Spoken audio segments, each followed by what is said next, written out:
Erev Tov, Parashat Pinchas.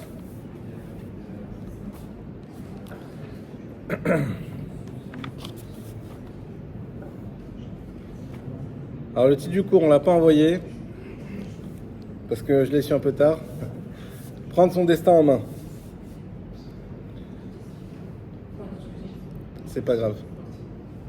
Parashat Pinchas, on est vraiment dans la continuité de la paracha d'avant, où on est vraiment dans la suite de Balak avec l'acte héroïque de Pinchas et la qualification de cet acte égorique. Alors Pinchas, on rappelle, il y avait une magéfa, il y avait une plaie qui était en train de détruire les Bnei Israël à une vitesse grand V à cause de la faute qu'ils faisaient avec les Midianites. Donc les filles de Midian qui ont été envoyées parce que Bilam n'arrivait pas à maudire le peuple. Et donc le seul moyen qu'il a trouvé pour au moins, si ce n'est le détruire, au moins le blesser, c'était d'envoyer les filles Midian. Effectivement, ils sont tombés dans le panneau. Et il y a eu une plaie d'un coup. Et Pinchas, il a dit à Moshe, on rappelle rapidement ce qui n'était pas la semaine dernière, il a dit Boléa Aramit, Kanaïm Pogimbo. Celui qu'on voit qu'il a une relation qui est interdite en public, celui qui a la vengeance d'Hachem en lui, alors il peut intervenir de manière radicale, comme c'est arrivé. Et effectivement, la plaie s'est arrêtée. Alors l'action de Pinchas est très ambivalente. Pourquoi ? Parce que c'est une action extrêmement violente. Il a tué un prince d'Israël, le prince de Shimon. Et d'un autre côté, il a fait ça les Shem Shamaïm. Il a fait ça pour venger Hachem. Il a fait ça pour arrêter le Chilul Hachem qu'il y avait. C'est un Chilul Hachem énorme de voir un prince d'Israël qui faute en public et rien ne se passe. C'est un Chilul Hachem énorme. Donc il fallait qu'il se passe quelque chose. Et aussi, on aurait pu se dire, mais il aurait pu mourir de la plaie lui aussi. Il fallait qu'il y ait une intervention humaine. C'est-à-dire que Dieu l'a pas. On aurait pu se poser cette question, pourquoi Dieu l'a pas tué lui aussi comme tous les autres, comme les 24 000 autres ? Parce que Dieu, il attendait une chose, c'est qu'il y ait une intervention humaine. Tant qu'il n'y ait personne qui le tue à lui, tous les autres continuent à mourir. Il fallait que c'est l'homme qui a déclenché cette plaie, c'est l'homme qui pouvait arrêter cette plaie. Et donc il fallait qu'il y ait cette intervention de Pinchas. Et lorsque Pinchas est intervenu, donc c'est notre paracha maintenant ici, tout le monde l'a accusé. On dit en réalité, tu es un assassin. En réalité, toi, tu aimes le sang. D'ailleurs, tu es le petit-fils de Yitro. Et donc, tu as ça dans le sang d'aimer la Vodazara, d'aimer le meurtre. Et tu as trouvé cette excuse pour pouvoir assouvir ta soif de sang. Et Pinchas, il s'est fait tout d'un coup acculé de reproches, de pression de tout le peuple qui était choqué. C'est-à-dire que ce peuple d'Israël, quand même, il voit qu'il y a un acte, il voit que la plaie s'arrête, mais malgré tout, ils sont tellement bouleversés parce qu'ils ont fait de la Vodazara, donc leur esprit est tellement plein de brume, ils n'ont plus les idées claires. Alors ils voient ça, et au lieu de se dire bravo Pinchas, ils disent à Pinchas, voilà, en fait tu es un assassin, tu t'en es pris un prince d'Israël. Et ça, c'est une chose dans notre vie à nous qui est importante. Chaque fois que le rabbi disait, il n'y a que celui qui fait rien qui ne peut pas se tromper, qui ne peut pas faire d'erreur. Moi, mon père, il dit, il n'y a que celui qui ne joue pas au loto qui ne peut pas gagner. Bon, c'est... Effectivement, tant que tu fais rien, il ne peut rien t'arriver. Mais il ne peut rien t'arriver ni de bien ni de mal. Tant que tu n'agis pas, qu'est-ce que tu vas pouvoir faire ? Comment tu vas pouvoir exister ? Comment tu vas pouvoir t'accomplir ? Pinchas, il a pris son destin en main, pourquoi ? La suite de l'histoire, c'est que lorsque tout le monde va d'un coup accuser Pinchas, eh bien, Akadosh Baruch Hu, il va sortir une bat-kol, une voix céleste, qui va attester que ce qu'il a fait Pinchas, c'était les Shem Shamaïm, c'était pour Hachem. C'était avec une bonne intention. Et que c'était pas parce qu'il avait une soif de sang, c'était pas pour tout ça, c'est uniquement parce qu'il fallait intervenir et qu'au contraire, lui, il n'aurait pas voulu intervenir. Et qu'est-ce que va faire Hachem ? Pour montrer à quel point son intervention, elle était avec une bonne kavana, une bonne intention, il va lui donner ce qu'on appelle Brit Shalom. Brit Shalom, c'est l'inverse de son action. C'est quoi? C'est une alliance de paix. C'est-à-dire que lui, il a eu un acte hyper violent. Et Dieu le gratifie d'une alliance de paix pour dire devant tout le peuple, sachez que ce qu'il a fait, c'est un acte de paix. C'est pas un acte de violence. Et plus que ça, Pinchas n'était pas encore Cohen, même s'il était le petit-fils d'Aaron, mais il n'était pas Cohen parce qu'il était né avant que soient désignés les Kohanim. Et la règle était la suivante. Tous ceux qui étaient nés avant la désignation des Kohanim n'étaient pas Cohen par lignée. Il n'y a que ceux qui allaient naître par la suite qui allaient être gratifiés de ce titre de Cohen, juste parce qu'ils étaient fils de Cohen. Mais lui étant déjà né, et lorsqu'on l'a désigné, on ne l'a pas désigné à lui, donc il n'était pas Cohen. Et Dieu l'a fait Cohen. Il a dit, tu vas être Brit Shalom, et à partir de maintenant, tu deviens Cohen. Donc il était à la place de Lévi, comme toute la famille Lévi, mais pas encore à la place de Cohen. Et là, Dieu lui a donné la Kéouna. Or, le Cohen, c'est quoi son attribut? C'est le Shalom. Le Cohen, son but, c'est de faire le Shalom entre le clan Israël et le bon Dieu. Comment? Avec les sacrifices qui permettent d'effacer nos fautes. Donc, le but du Cohen, c'est le Shalom. Donc, on voit que ici, Pinchas, il a pris son destin en main. Pourquoi? Parce que sans cette action, il n'aurait jamais été Cohen. Et là, il est devenu Cohen. Encore plus que ça. Dans Brit Shalom, on nous dit une chose. On nous dit que c'est quoi Brit Shalom? C'est l'éternité. Est-ce qu'il y a un homme éternel dans l'histoire? Oui, Pinchas. Pinchas n'est jamais mort. Pourquoi? Pinchas ou Eliaou. Il va ensuite changer de nom, il va s'appeler Eliaou. Eliaou Hanavi. Et comment va terminer sa vie Eliaou?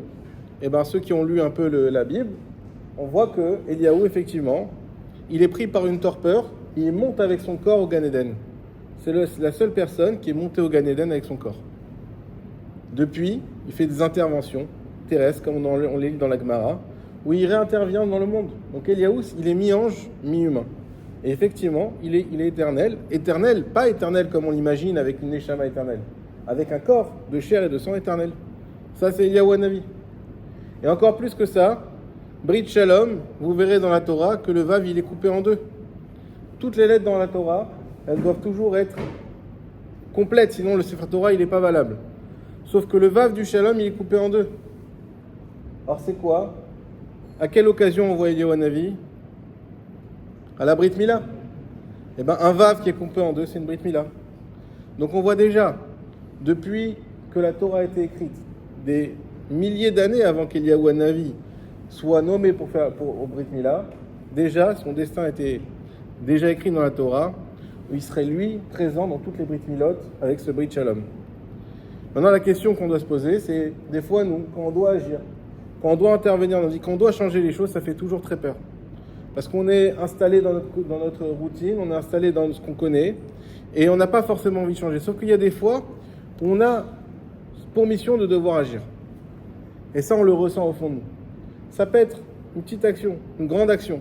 Chacun y voit quand il sent qu'il a quelque chose à faire, alors il faut le faire. Et c'est vrai qu'on prend un énorme risque. Parce que quand on fait quelque chose, quand on entreprend, d'ailleurs les entrepreneurs même au niveau économique, c'est dangereux. Mais quand on entreprend, effectivement, ce qui va se passer, il y a deux choix. Soit on va rater, et on peut être ridiculisé, et parce qu'on s'est mis en avant, on a essayé de faire quelque chose, ou soit on réussit, et une fois qu'on a réussi, évidemment, tout le monde dit, ah bah évidemment, ce que tu as fait, il fallait le faire. Oui, une fois qu'on a réussi, c'est facile. Mais on prend ce risque. Mais si on prend ce risque, c'est pas ni pour réussir, ni pour rater, c'est tout simplement pour faire ce pourquoi on a été créé. On avait expliqué la semaine dernière que Moshe Rabbeinu, il a oublié cette halakha. Et Rashi nous expliquait pourquoi Moshe il a oublié cette halakha, pour que Pinchas puisse prendre sa place à lui, à Pinchas, pas celle de Moshe, pour que Pinchas puisse occuper et faire ce qu'il devait faire. Si Moshe s'en était rappelé, Moshe l'aurait fait. Et donc Pinchas, il est venu, il a fait ce qu'il avait à faire, il a pris sa place. Et donc ça, c'est une leçon qu'on apprend. On a chacun une place dans ce monde, chacun une place dans notre communauté, chacun une place dans notre famille. Et cette place, il faut l'occuper. Il faut l'occuper et prendre des risques pour l'occuper. Et jamais avoir peur de prendre ces risques. Parce que tant qu'on est comme Pinchas, les Shem Shamaim, alors tous ces risques, ils valent le coup. Et si on rate, c'est pas grave. C'est qu'il fallait rater. Et si on réussit, c'est tant mieux. Et il n'y a pas non plus d'avoir d'avoir on doit être fier, bien sûr, mais pas une gava plus que ça. Parce que si tu as réussi, parce que Hachem il t'a aidé. On a déjà expliqué ça la semaine dernière. En tout cas, ça c'est Pinchas. Alors par la suite, on a, par la suite de la paracha, un combat qui va être mené. Un combat contre Midian. Parce que Dieu a dit à Moshe, très bien, vous avez tué Cosbi Batsour, vous avez remis les choses à plat, la plaie s'est arrêtée, mais ce peuple-là qui s'est permis de vous faire fauter, il va devoir payer. Et donc il faut maintenant attaquer Midian, ordre de Dieu. Il y a un certain malaise à ce moment-là. C'est que Moshe, il a été accueilli à Midian, quand il s'est fait renvoyer, enfin en tout cas quand il a fui l'Égypte. Et donc Moshe, il n'est pas à l'aise avec cette idée de devoir attaquer. Quand bien même c'est un peuple de rachat qui ont fait du mal à Israël, on sait combien Moshe, il est ancré de cette notion de Akaratatov. Akaratatov, c'est-à-dire la reconnaissance. On sait que c'est pas lui qui a frappé le Nil dans les 10 plaies, c'est Aaron, parce que le Nil avait sauvé Moshe quand il était bébé. On sait combien Moshe, il n'a pas voulu frapper la terre parce que la terre avait enseveli l'Égyptien. Donc on voit tout au long de l'histoire de Moshe qu'il est plein de Akaratatov, de reconnaissance. Si déjà il a de la reconnaissance envers un Nil, envers de la terre, combien plus forte raison il a de la reconnaissance envers des êtres humains, les Midianim. D'un autre côté, ordre de Dieu. Alors Moshe se permet de dire à Dieu, Hachem, sous forme de question, ne sais-tu pas que les Midianim m'ont accueilli, c'est Midrash qui raconte ça, et qu'ils m'ont sauvé. Dieu lui dit, tu as raison, je comprends ta question, envoie Pinchas. Ce même Pinchas qui a commencé, et de là la Gemara nous dit, quand une personne elle commence une mitzvah, elle doit finir la mitzvah. Ça c'est un grand principe. Tu commences une mitzvah, tu finis la mitzvah. Pinchas il a commencé, il finit avec la guerre. Encore une fois, il y avait ce problème de Shalom. Est-ce que c'est un Kohen maintenant? Il ne peut pas verser de sang. Mais là oui, parce que c'est ça qui remettrait le Shalom entre Israël et Akash Baruch Hu. Et donc on voit encore une fois cette notion de Akaratatov auprès de Moshe. Ensuite, Akash Baruch Hu va énumérer tout le clan Israël. Tout le clan Israël va être compté parce qu'on sait qu'à chaque fois qu'il y a une plaie, Hachem il recompte le clan Israël parce qu'il a de la peine pour son peuple qui a eu des morts. Et donc on les recompte pour voir ce qui nous reste. Et on a une phrase qui a fait verser énormément d'encre. On dit quoi? Uvne Korach lometu. Les enfants de Korach ne sont pas morts. Alors il y a David Amelech lui-même qui mismor l'Ivne Korach, qui fait des mismorim au nom de Korach, des enfants de Korach, pardon. Pourquoi on précise ça, que les enfants de Korach ne sont pas morts? Rashi ramène un midrash extraordinaire. Alors, pendant cette histoire, donc, l'a raconté il n'y a pas longtemps, où il y avait Korach, donc, qui s'était rebellé contre Moshe Rabbeinu, finalement la terre Pi-Haaretz qui s'est ouverte et qui a avalé toute cette assemblée qui voulait renverser Moshe Rabbeinu. Eh bien, on avait raconté que également les familles des personnes qui étaient engagées, ces familles-là aussi avaient été avalées dans la terre. C'était une catastrophe. Et on s'était dit, mais ça se fait pas. Pourquoi ils n'ont rien fait, ces familles? C'est les papas, les femmes, les enfants, ils n'étaient pas là-dedans. Eh bien, ce qu'on apprend aujourd'hui, c'est que si. Qu'est-ce qui s'est passé avec les enfants de Korach? Les enfants de Korach, ils ont beaucoup appuyé leur père. Ils étaient d'accord avec lui à 100%. Au moment où ça commençait à tourner, les enfants de Korach, ils ont eu ce qu'on appelle un Hirur Teshuva. Ils ont eu une sorte d'illumination de repentir. C'est même pas exprimé, c'est même pas des actes, c'est simplement un Hirur Teshuva. À quel point un Hirur Teshuva il est fort? Et bien ce qui s'est passé, Rashi nous raconte que lorsqu'ils sont tombés avec tout le monde dans la bouche de la terre, à ce moment-là, il y a un rocher qui s'est développé et qui les a retenus. Ils étaient exactement au Gehinam, mais tout en haut du Gehinam. Et là, à ce moment-là, quand ils ont été sur ce rocher, sauvés du simple fait qu'ils ont eu une pensée de repentir, ils ont commencé à entonner des mizmorim à Hachem. C'est pour ça que David reprend ces mizmorim dans les Télim. Il y a plusieurs Télim, il y a le P-Aleph, il y a le 80, le 44 aussi, je crois. Plusieurs Télim, 3 ou 4, où il fait référence aux Bnei Korach, aux enfants de Korach, En réalité, il reprend ces Télim, c'est que David Ameller, il y a beaucoup de Télim qui sont des reprises de ce qui avait déjà été dit par Adam Arishon, par beaucoup de personnages qui ont vécu avant lui. Et là, il reprend les Télim des enfants de Korach, qui sont été suspendus à la limite de Guéhinam, et qui, au lieu de craindre, ils ont vu ce miracle qui les a retenus, et là, ils ont dit, ils ont fait des mismorim, ils ont fait des chants à Hachem. Grâce à ces chants-là, ils ont pu retourner en haut, ils ont été sauvés. Il y a une marloquette dans les Chachamim. Est-ce qu'ils ont été sauvés, ou est-ce qu'ils ont été même ressuscités? Certains disent que c'est eux qui ont inventé la bracha qu'on fait dans la Mida tous les jours, Baruch Mechaye Ametim. D'où vient cette bracha? Ce sont les enfants de Korach qui l'ont inventée, ayant été ressuscités par Dieu. Ils ont béni Hachem, celui qui ressuscite les morts. D'autres qui disent, ils ont fait une autre bracha, Baruch Morid Sheol Vayal. Je ne sais pas si vous connaissez cette bracha. Béni soit celui qui fait tomber dans le Sheol et qui fait remonter. Et encore une fois, la paracha nous donne ici une leçon énorme. Peu importe où on en est, peu importe jusqu'où on peut tomber, peu importe, on avait dit au moment de Korach, on avait dit, il y a l'expression, on ne peut pas tomber plus bas que sous terre. Oui, on peut tomber plus bas. Il y a encore Korach, il y a cette Piyaret. Mais même quand tu tombes là-bas, ne perds jamais espoir de te rapprocher d'Hachem et de faire tes chouvas. Jamais. Parce qu'à ce moment-là, tu peux te sauver. Toi et ta descendance. Et c'est eux qui ont donné, grâce à eux, il y a eu Shmuel Hanavi. On l'avait expliqué.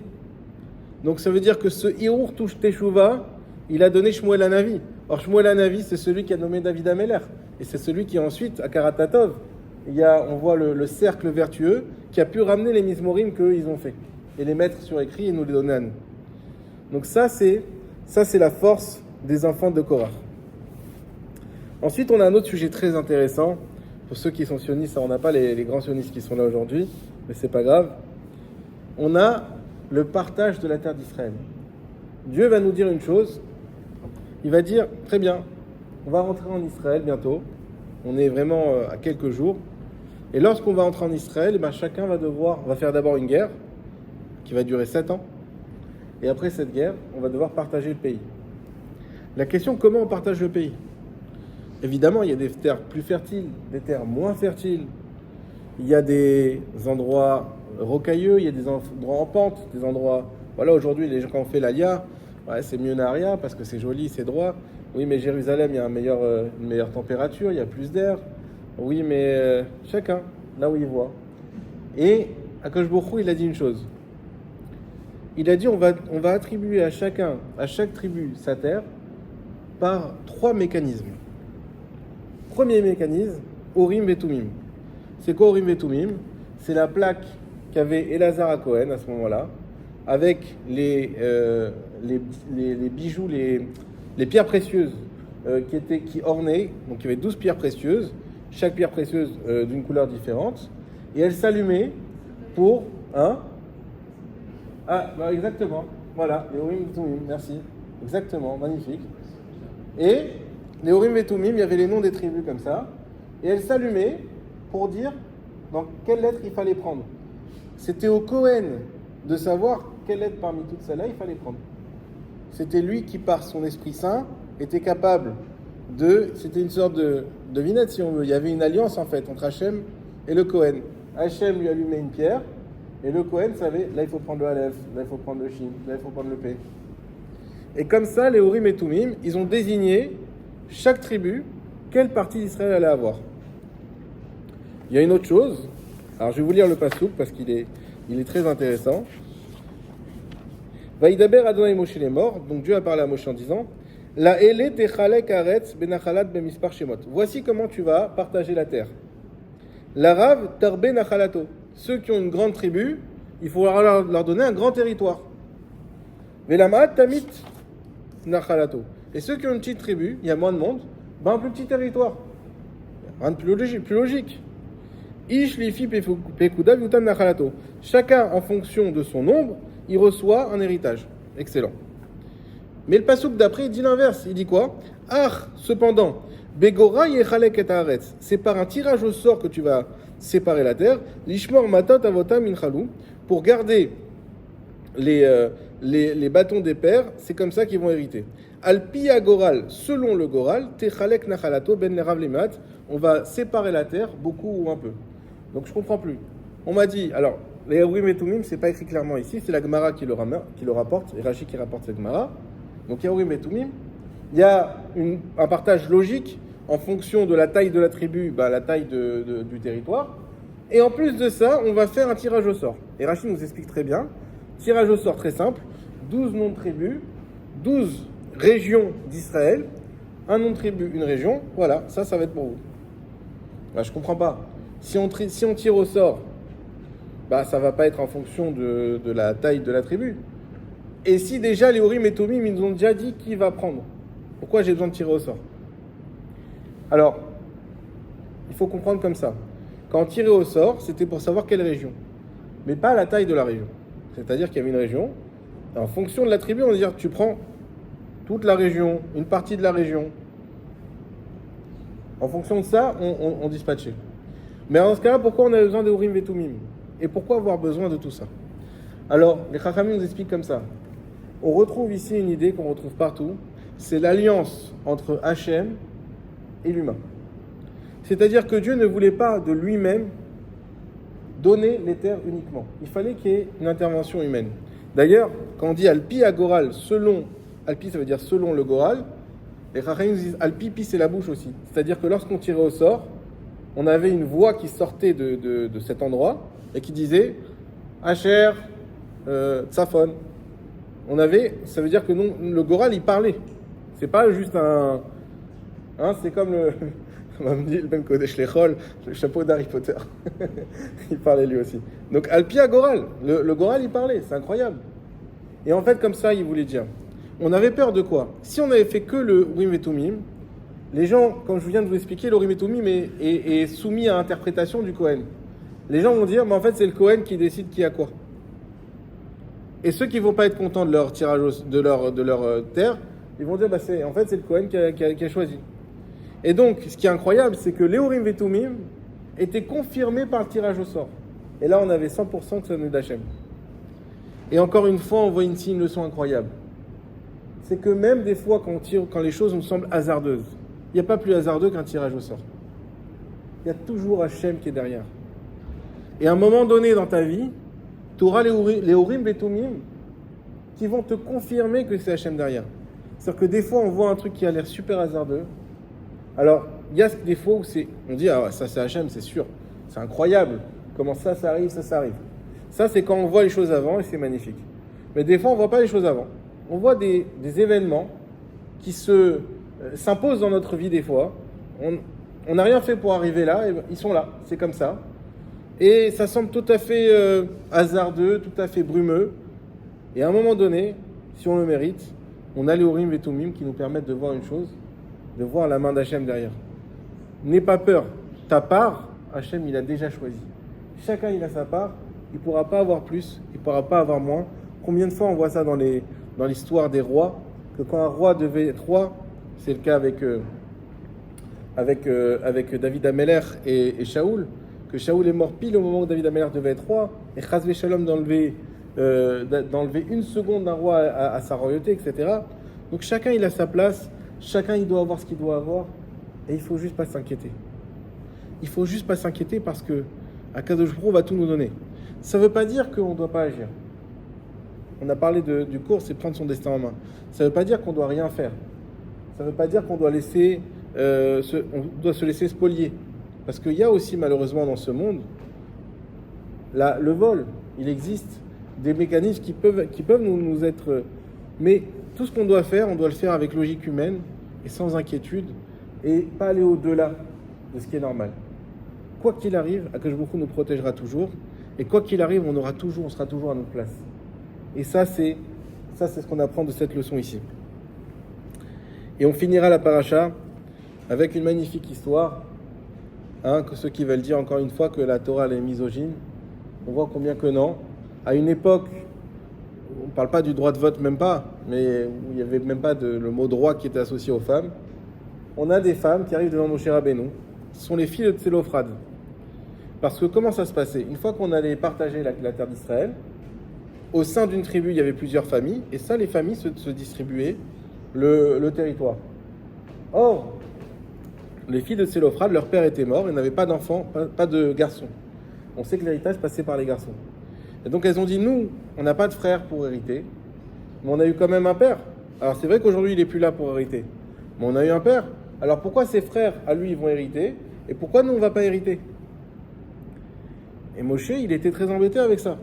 Il dit, ok, c'est vrai, mais d'un autre côté, c'est les garçons, c'est pas les filles. Qu'est-ce qu'on fait? Ils ont posé une colle à Moshe. C'est dur. Moshe, il a été interrogé à Hachem. Hachem, qu'est-ce que je fais? Qu'est-ce qu'a dit Dieu? Elles ont raison. Évidemment. Évidemment qu'elles doivent hériter. Et donc, et de là, suit une quinzaine de psukim, où on va rappeler toutes les lois de l'héritage grâce à elles, et on va être mechadesh des lois qui étaient jusqu'alors pas encore écrites. La preuve, c'est que Moshe ne le savait pas. Et on va renouveler des nouvelles lois grâce à elles. Et effectivement, elles vont avoir le mérite, c'est les seules filles à ce moment-là, qui va avoir ce mérite d'hériter de la terre d'Israël directement, sans passer par un frère ou par un papa. Et donc, elles vont être ces 4 filles de Tselophrad, elles vont hériter. Encore une fois, on voit la prise du destin en main. C'est-à-dire que lorsqu'on voit une chose, il ne faut pas hésiter à avancer tant qu'on est les Shem Sharim, qu'on a un cœur pur. Il faut avancer. Elles auraient pu dire, ah ben non, c'est pas notre part, et puis c'est tout. Non, elles ont vu, elles ont senti que c'était qu'elles avaient un droit. Elles ont été défendre ce droit, mais sans vouloir, pas comme Korach. Korach, c'était exactement tout l'inverse. Il a voulu arracher un droit qui n'était pas le sien. Elles, c'est tout l'inverse. Elles ont dit, il nous semble qu'on a un droit. On se présente devant Moshe. Si Moshe nous dit oui, oui. S'il dit non, non. Moshe leur a donné grande cause. Et effectivement, elles ont pu faire valoir. Et elles ont eu une part en Eretz Israël. Et les filles de Tselophrad, on les cite à chaque fois pour parler de la force des femmes qui ont défendu leurs droits. À la fin de la paracha, on voit que Moshe Rabbeinu, Dieu lui demande de porter son regard sur Israël. Il lui rappelle qu'il ne rentrera pas, qu'il va bientôt disparaître. Mais quand même, Akadosh Baruch Hu tient une chose, c'est que Moshe regarde la terre. Et c'est ce regard de Moshe qui a béni la terre à tout jamais. Vous savez qu'une des raisons pour laquelle Moshe n'est pas rentré, c'est parce que Moshe Rabbeinu, tout ce qu'il faisait était éternel. Contrairement aux autres par la suite, tout ce qu'il faisait était éternel. Jusqu'à aujourd'hui, le Mishkan, toutes les pièces du Mishkan sont encore existantes. Par contre, le Beth Amikdash a été complètement détruit, en cendres. Alors que les pièces du Mishkan sont existantes, on sait très bien où elles sont au Vatican, on a des preuves, donc elles sont encore existantes. Alors il y avait un problème, c'est que Moshe savait que le clan Israël allait un jour fauter. Et si le clan Israël fautait, alors il fallait que la présence divine s'en aille de la terre d'Israël. Parce qu'on ne peut pas avoir la faute et la présence divine en même temps, sinon ça crée une explosion et il y a une annihilation de toute vie humaine. Donc qu'est-ce qu'on a dit? Qu'est-ce qu'a dit Akadosh Baruch Hu? Il a dit, je préfère détruire ma maison et mettre ma colère sur les pierres du temple, qu'ils soient détruits, plutôt que détruire mon peuple. Sauf que, si c'était Moshe qui avait construit ce temple, chose qui serait arrivée s'il était rentré, il n'aurait pas pu être détruit. Impossible, c'est Moshe qui l'a construit. Et donc Moshe n'est pas rentré en Israël, et comme ça on a, par nos fautes malheureusement, encore une fois Moshe se sacrifie pour son peuple, par nos fautes malheureusement, il a été obligé de ne pas rentrer pour qu'on puisse subsister et que le temple puisse être détruit justement. Mais quand même, le regard de Moshe, il était important pour que la bracha sur Israël repose. On avait parlé juste la paracha dernière du regard de Balak, qui a posé son regard mauvais sur le clan Israël. On voit ici le regard de Moshe Rabbeinu, un regard bienveillant qui a permis d'avoir une bénédiction à jamais. Et ensuite, tout à la fin de la paracha, on reparle de tous les korbanot qui ont dû être offerts depuis Rosh Chodesh. C'est la paracha qu'on lit à Rosh Chodesh, qu'on lit, et tous les maftirs qu'on lit au fait, c'est ce qu'on retrouve dans cette paracha-là. Parce qu'on va parler de tous les korbanot de Moussaf qui doivent être faits pendant les fêtes. Voilà, Chazak ou Baruch. Alors, on va, à notre habitude, faire notre petit questionnaire. Voilà, sur les lois. Et puis en plus, aujourd'hui, le questionnaire, il a une certaine valeur, on va le voir, très actuelle. Première question, a-t-on le droit de se marier pendant la période qu'on appelle Ben Hametzarim, c'est-à-dire entre le 17 Tammuz et le 9, voire le 10 Av? A-t-on le droit de se marier? Non. pas le droit parce que. Enfin, si on pourrait, mais comme on n'a pas le droit à la musique, ce sera se faire. Alors, c'est pas ça. C'est pas ça, tu vas comprendre pourquoi, je vais le dire juste après. Hein? On fait pas de fête. Ok. Donc comme David. Non, c'est pas ça. Une autre idée? Oui. Ah, déjà c'est Farad Ashkenaz, ça c'est effectivement c'est une réponse qui marche en général, mais c'est vrai. Oui.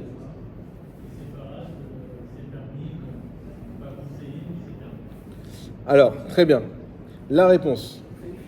Ashkenaz, il se marie pas. Ça c'est bien comme Binyamin l'a dit. Séfarade, ce n'est pas déconseillé. Sachez que cette semaine, avec le rabbin avec qui je prépare la rabbanoute pour les mariages, il y a plein de mariages cette semaine qui arrivent. On a le droit jusqu'à Rosh Chodesh Av. Jusqu'à Rosh Chodesh Av, il n'y a aucune contre-indication à se marier, même si on est dans Ben Hametzarim, avec la musique. Avec la musique, tout. L'orchestre. J'ai pas parlé de la musique encore. Tu as dû écouter un autre cours. Tu confonds avec un autre avant. Ah, non, mais attends, ça c'est autre chose. Mais d'accord, mais là, je parle d'un mariage. C'est spécial. Je vais venir sur la musique juste après, donc j'en dis pas trop. En tout cas, on aura le droit de se marier avec la musique, avec l'orchestre, avec tout ce qu'il faut, jusqu'à Rosh Chodesh. Même en réalité, depuis Rosh Chodesh, on ne le fait pas parce que c'est un mauvais signe, mais d'après la halakha, on aurait quand même le droit, même après. Pourquoi? Parce que le mariage, c'est une grande mitzvah qu'il ne faut pas repousser parce qu'on ne sait pas, aujourd'hui les mariés ils veulent, demain ils voudront peut-être pas. Donc on n'aime pas repousser, mais malgré tout, c'est pas un bon siman, donc on ne se marie pas. Depuis Rosh Chodesh inclus, d'ailleurs, même le jour de Rosh Chodesh, jusqu'au 9, voire même le 10 Av, il y en a qui ne vont pas parce que le 10 Av, c'est un jour où il y a le Beth Amikdash qui a continué de brûler, et donc il y a plein de choses qu'on continue à prendre après le 10 Av. Alors justement, ma question, a-t-on le droit d'écouter de la musique? Vous savez qu'il y a un concert ce soir aussi. Alors est-ce qu'on a le droit d'écouter de la musique pendant cette période? Oui. Excellent. Plusieurs avis, Ashkenaz Séfarade. Non, cette fois-ci, ça marche pas, Ashkenaz Séfarade. Hein? Il y a... Toi, David, tu nous dis quoi? Est-ce qu'on a le droit d'écouter de la musique pendant cette période? Oui. Ah non. On a dit que le mariage, oui. C'est une exception, c'est parce que tu viens de le dire. Ah. On a peur qu'ils se perdent de vue. Ok. Voilà. Alors, dans le principe, non. déjà, sachez que tout ça, je le précise surtout pour nos enfants, tout ça sont des minagim. C'est-à-dire que c'est important de le faire, tout le clan Israël le fait, mais s'il y a des jeunes pour qui c'est très dur, vous pouvez leur dire, mais sachez que c'est pas la peine d'être non plus trop à cran là-dessus. Voilà. Je parle en connaissance de cause, évidemment, et voilà. C'est sûr qu'il faut, je dis pas qu'il faut pas le faire, attention, mais sachez doser les choses. Ce n'est pas comparable avec des halakhot qui sont beaucoup plus graves. Je sais pas, Dieu préserve si un des enfants qui dit je veux aller prendre le train ou la voiture pendant le Shabbat, non, là oui, il y a de quoi être plus rigoureux. Mais sur ça, la musique, c'est un minag. C'est un minag qui a effectivement, c'est vrai, mais quand même, voilà. C'est ramené dans la Coutume Youssef comme un minag. Donc c'est ramené qu'il vaut mieux pas. Mais on le fait pas. Mais voilà. Donc ça, je dis, pas pour nous, pour les autres. Voilà. Pour si vous voyez d'autres, s'il y en a qui vont au concert de ce soir, c'est pas bien, il faut pas, mais il y a les kaf zéchout quand même que ça reste un minag. Ensuite, maintenant, qu'est-ce qu'on a le droit de faire et de pas faire? La musique, de base, il faut savoir que même le reste de l'année, à la base, c'est pas quelque chose qu'on peut faire dans n'importe quelle limite. Pourquoi? Parce que le temple a été détruit. Et depuis que le temple a été détruit, il y en a qui n'écoutent pas de musique du tout. D'ailleurs, on ne fait pas d'enseignement de musique à Jérusalem aussi, dans l'enceinte de Jérusalem. Donc, il y a encore cette idée que dans toutes les simchas, si elles ne sont pas justifiées, si écouter de la musique pour écouter la musique, juste pour se... C'est pas quelque chose qui est déjà de base. Donc, encore plus à cette période où effectivement... Oui. Tous ceux qui, pour les parmi ça, qui montent sur le côté avec les tam-tams, c'est assaut. Alors, les tam-tams, je sais que les chauffards, ils prennent des chauffards justement pour ça. Les tam-tams, je ne sais pas si on considère ça comme un instrument. Les saxos, normalement, il n'y a pas. T'as vu les saxos, t'es sûr? Vérifie. Instrument à main, en tout cas. À voir. En tout cas, la musique, depuis que le Beth Amikdash a été détruit, elle doit être, la joie en manière générale est restreinte. C'est pour ça que à chaque événement très joyeux, un mariage, on casse le verre, même dans tous les événements, on va rappeler Zecher al-Hamikdash, Zecher al-Bet Hamikdash, et on doit toujours faire attention à garder une part de non-joie pour penser au Bet Hamikdash. En tout cas, pour la musique, le principe est qu'elle est interdite durant ces 3 semaines, avec les conditions que je vous ai déjà dit un petit peu avant, sauf lorsqu'il y a un événement de mitzvah joyeux qui arrive en son temps. Par exemple, une bar mitzvah, le jour de la bar mitzvah, on peut faire de la musique, on peut faire une fête, on peut tout faire, il n'y a aucun problème, parce que c'est le jour de sa bar mitzvah. Si on masechet, on a le droit de faire aussi avec de la musique. Pidyon Aben, on a le droit de faire avec de la musique. Pourquoi ? Parce que ce sont des mitzvot qui arrivent en leur temps, parce que c'est aujourd'hui, c'est pas demain, c'est pas hier, c'est aujourd'hui Pidyon Aben. Si c'est repoussé, ou si on fait la bar mitzvah plus tard, plus tôt, non, là non. Il y en a que de toute manière, ils repoussent, parce qu'ils n'ont pas envie de faire. On comprend bien, parce que c'est pas l'esprit du tout du moment. Mais en tout cas, si le jour de la bar mitzvah, on aurait le droit de mettre la musique, parce que c'est le jour de la mitzvah elle-même. Voilà, donc ça c'est pour la musique. Il y a plein de détails sur la musique. Je ne sais pas s'il y en a, si c'est une profession, c'est encore différent. Si je passe dans un endroit où il y a de la musique, je passe à Arena, il y a de la musique, ça c'est pas de problème, parce que c'est pas intentionnel. Voilà, je passe ces détails-là. Si vous avez des questions, vous pourrez les poser dans 2 minutes. Est-ce qu'on a le droit de mettre un nouveau vêtement pendant cette période ? Non. Ça fait un bonheur, ok. Non. Pour pareil, parce que ça fait un bonheur. Il y a une autre réponse ? Il y a quelque chose de spécifique. Shechianu. Le problème, c'est de faire la bracha. Shechianu, c'est une bracha qu'on fait lorsqu'on mange un fruit nouveau ou lorsqu'on met un habit nouveau. Et effectivement, c'est ça qui est problématique. On n'a pas le droit de faire Shechianu pendant cette période. On pourra le faire uniquement le Shabbat. Donc le Shabbat, si on a un nouveau vêtement, on le mettra Shabbat. Si on a un nouveau fruit, on le gardera pour le Shabbat. Et par exemple, les litchis, en ce moment c'est les litchis. Si vous n'avez jamais mangé de litchis encore, gardez-les pour le Shabbat, faites Shechianu dessus. Mais pas, voilà. Il faut savoir qu'il y en a que même Shabbat, ils ne veulent pas faire pendant la période. Mais c'est pas la halakha.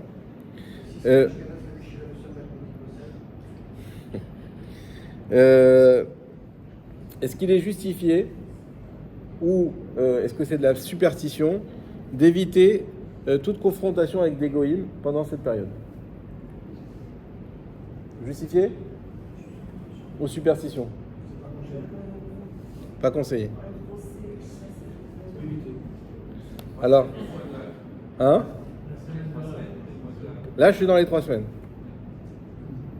Effectivement. Alors, effectivement, hein ? C'est pas quoi ? C'est pas la superstition. Donc, il faut pas le faire. Ouais. Ce qu'il a dit Fabrice. Donc, et alors, c'est quoi la distinction ?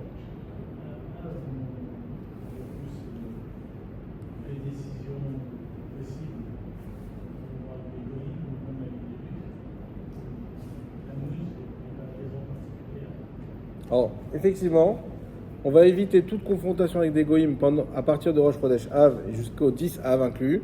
Donc, celui qui a un procès, par exemple, il faut le repousser au maximum si on peut. Pourquoi ?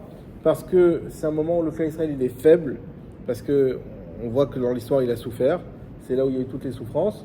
Et on voit aussi que ça fait partie des mois des Sav. Et Sav, il a des mois qui lui sont donnés. Et Av fait partie du mois des Sav aussi. Tammuz aussi également. Donc, en plus que nous on est faible et que lui il est fort, donc l'un dans l'autre, on essaye d'éviter toute confrontation à ce moment-là. Et alors, aussi intéressant, est-ce qu'on a le droit de faire des travaux pendant cette période ? Des travaux dans la maison, est-ce qu'on a le droit de faire des travaux ? Oui ?